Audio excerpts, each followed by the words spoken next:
Hello everyone. आज हमारे साथ है प्रोतिम भौमिक, जिसका इस बार रामकृष्ण मिशन बेलूर मठ पे एमएससी के लिए सिलेक्शन हुआ है।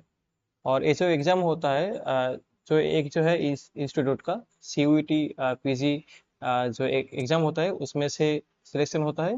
और एक जो है कि उसका खुद एक एग्ज़ाम होता है और उसका जो है कि इंटरव्यू भी होता है।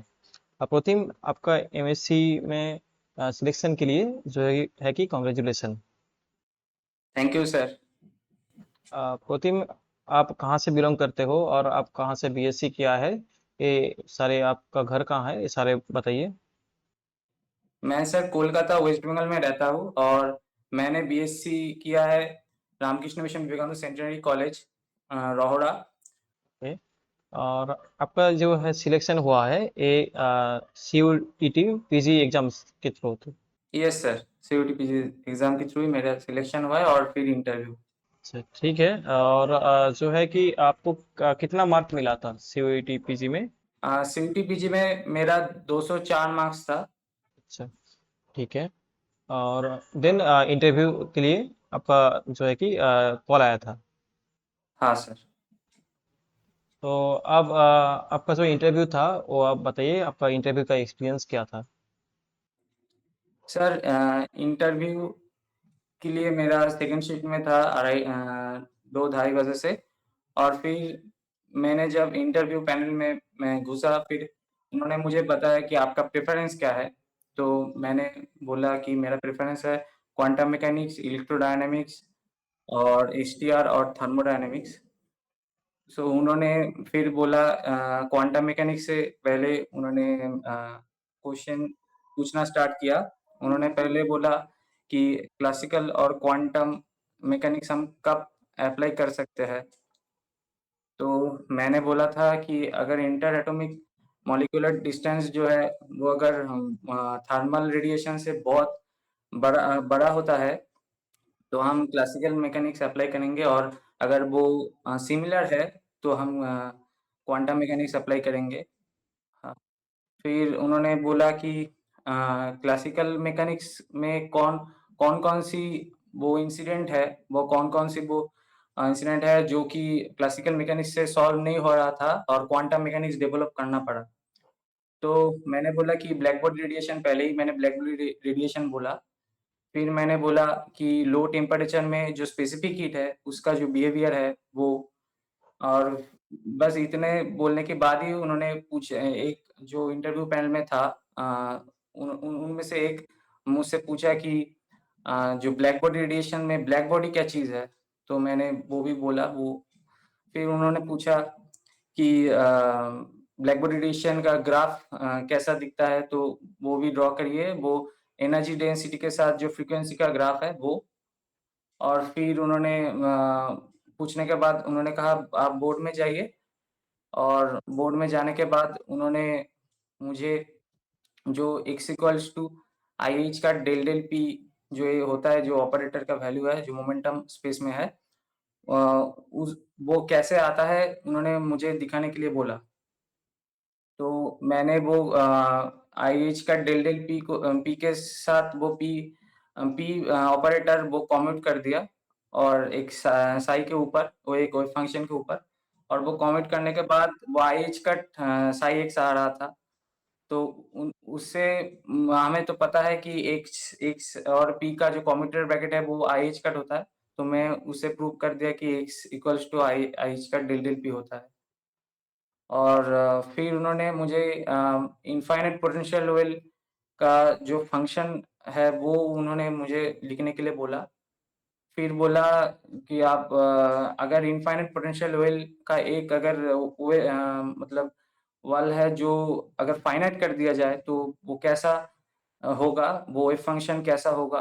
तो मैंने कहा कि एक तरफ तो वो 0 से ही स्टार्ट होगा, पर दूसरी तरफ जहाँ पर फाइनाइट है, वहाँ पर वेव फंक्शन वल से निकल जाएगा थोड़ा, डिके होगा और डिके होकर वो निकल जाएगा थोड़ा-सा। वहाँ पर मतलब उस बाउंड्री पर वो 0 नहीं हो जाएगा। हम्म। और फिर उन्होंने कहा कि किसका एनर्जी ज़्यादा होगा, इनफाइनाइट पोटेंशियल वेल का या वो एक तरफ फाइनाइट हो गया उसका। तो मैंने कहा मुझे उस समय मतलब लॉजिक नहीं आ रहा था कि कैसे करूँ वो। फिर भी मैंने बोला कि इनफाइनाइट पोटेंशियल वेल का होगा। उन्होंने बोला कैसे आप बता सकते हो? तो मैंने कहा अ, कि डेल्टा एक्स और डेल्टा पी का जो मतलब मल्टीप्लिकेशन होता है वो आईएच कट की एच कट बाई 2 का बराबर होता है। तो मैंने कहा कि अगर यहाँ पर एक्स का जो लेंथ है वो अगर मतलब कम है तो पी पी बढ़ जाएगा, तो उससे एनर्जी भी बढ़ जाएगा। तो मैंने बोला कि इनफाइनाइट पोटेंशियल वेल का तो एक्स कम है, जहाँ पर एक तरफ फाइनाइट हो गया है उससे, तो मैंने बोला कि वहाँ पर एनर्जी ज़्यादा होगा। ऐसा मैंने कुछ बोल दिया था लॉजिक। और फिर उन्होंने मुझसे इलेक्ट्रोडायनामिक्स से सवाल पूछना स्टार्ट कर दिया। उन्होंने पहले तो मुझसे बोला कि गॉस लॉ क्या होता है ये वो। फिर उन्होंने गॉस लॉ के बाद उन्होंने एक इक्वेशन लिख दिया था, वो divergence of E equals plus rho by epsilon naught equals to 0। तो उन्होंने बोला कि इसका मीनिंग क्या है? तो मैंने तो पहले मतलब समझ नहीं पा रहा था कि वो कंटीन्यूटी इक्वेशन की तरह लग रहा था। तो मैंने जी। सोचा कि वो शायद कंटीन्यूटी इक्वेशन है। तो मैंने तो कंटीन्यूटी इक्वेशन पहले बोल दिया था, तो हड़बड़ी में। तो उन्होंने कहा कि नहीं, ये कंटीन्यूटी इक्वेशन नहीं है।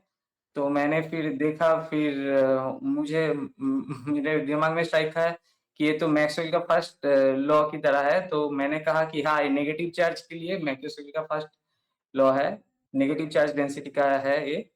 और फिर उन्होंने कहा कि ये आप बता सकते हो ये कहाँ से आ रहा है? तो मैंने कहा हाँ, मैं गॉस लॉ से मैं बता सकता हूँ कि ये गॉस लॉ से आ रहा है।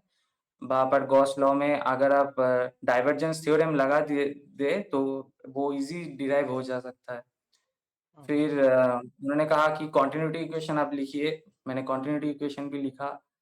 और फिर उन्होंने बोला कि अगर वहाँ पर कंटीन्यूटी इक्वेशन पे इक्वल्स टू 0 नहीं हुआ तो वो क्या होगा? तो मैंने कहा कि हाँ, वो चार्ज कंज़र्व नहीं रहेगा। और फिर उन्होंने कहा ठीक है। और फिर उन्होंने मुझे बोला कि आपने क्लासिकल मैकेनिक्स पढ़ा है? तो मैंने बोला हाँ, क्लासिकल मैकेनिक्स पढ़ा है। पर मैं पता था कि क्लासिकल मैकेनिक्स थोड़ा वीक है मेरा, ज़्यादातर लैग्रेंजियन हैमिल्टनियन की जगह पर। पर उन्होंने पूछा तो उन्होंने बोला कि आप सिंपल हार्मोनिक ऑसिलेटर का अ, लैग्रेंजियन लिखिए। तो मैंने वो लिखा, simple harmonic half M B square minus आपके एक्स स्क्वायर। तो उन्होंने कहा कि अगर हम इसमें अगर परटर्बेशन दें तो क्या होगा?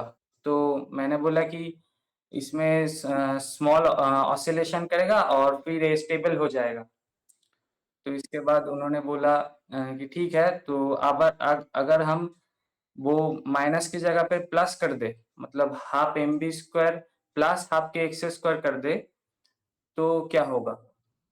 तो मैंने कहा कि अगर हम प्लस कर दें तो वो नेगेटिव पोटेंशियल हो जाएगा और इसके मतलब वो अनस्टेबल हो जाएगा।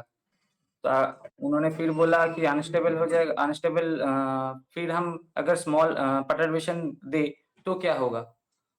तो मैंने बोला कि वो अनस्टेबल हो जाएगा, वो नहीं रहेगा, वो स्टेबल नहीं हो सकता फिर, वो बिल्कुल अनस्टेबल स्टेट में ही चला जाएगा। तो उसके बाद उन्होंने कहा ठीक है। तो टोटल 45 मिनट्स का था इंटरव्यू।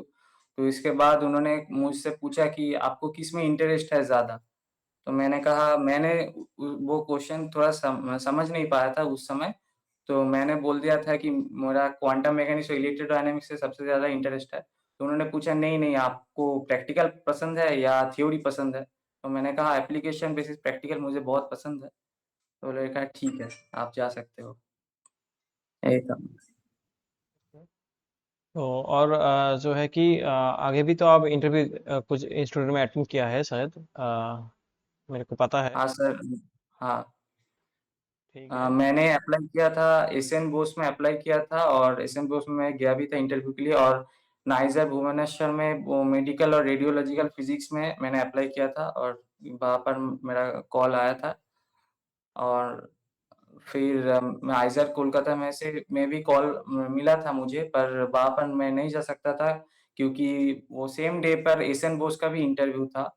और फिर मैं टीआईएफआर मुंबई में भी गया था रिटन टेस्ट के लिए। Yes sir.